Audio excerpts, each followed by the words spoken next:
I'm Cape Joel, and this is Comic Smack, your weekly, daily, all the time, anytime comic show where I give you your fix of everything you need to know from the world of comics and superheroes. And on today's show, we are taking a closer look at Detective Comics number 981. James Tynion is ready to close the book on his time with the Bat family. What'll happen next? Who will live? Who will die? Who will come back from the dead? Well, let's hop on in together and find out. Alrighty then, so as we join the comic, Gotham City is still under siege by a mind-controlled Tim Drake. This is all part of a bigger plot by Brother Eye to assimilate as many people as he can. All over the city, Batman and his sidekicks are fighting the good fight and doing everything they can from stopping Brother Eye's corruption from spreading. Now at the center of it all, we still have Tim Drake and Batwoman. Their ideological rift has more or less been at the center of everything that's gone wrong with the Belfry Project, Brother Eye, and well, everything else since Tim returned. It's Stephanie Brown, the spoiler though, who ends up breaking this stalemate, what with getting a chance to look into the future that Brother Eye is coming from. It seems that the whole dark future world we've been seeing wherein Batwoman kills an elderly Batman, turns out this was all a lie fabricated by Brother Eye himself to tip Tim Drake over to the dark side. You see, future Batman was actually dying of radiation poisoning that he had received while working on the Brother Eye project. He had actually met with Kate Kane in secret about ending his life. He had hoped that with his death, the Batman symbol would die with him and all of his sidekicks would be free to pursue their own happiness without the ghost of him hanging over their heads. This would also get future President Amanda Waller off their back and allow them to live free as well. Batman recorded all of this, but Brother Eye made sure none of the sidekicks ever saw it.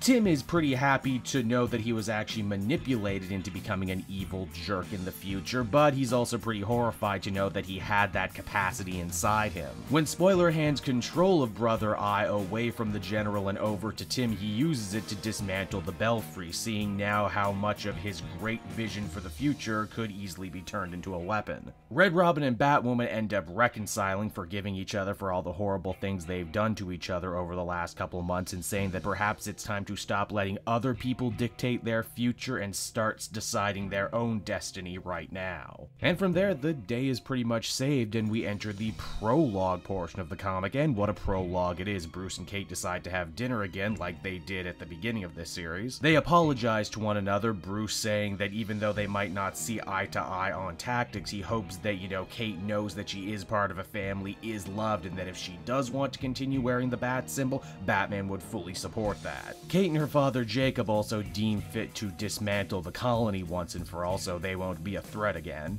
Bruce offers Cassandra a chance to come live with him at the manor, but she decides not to, instead choosing to go live with Leslie Tompkins at her clinic, where she will be mentored in speech by Barbara Gordon, which would seek to imply seeing that other timeline has pushed her to maybe wanting to become Batgirl like she was. But wait, there's more. Clayface Basil Carlo is actually alive. No, I don't know how that happened, but he decides that he's going to leave Gotham City with Dr. October.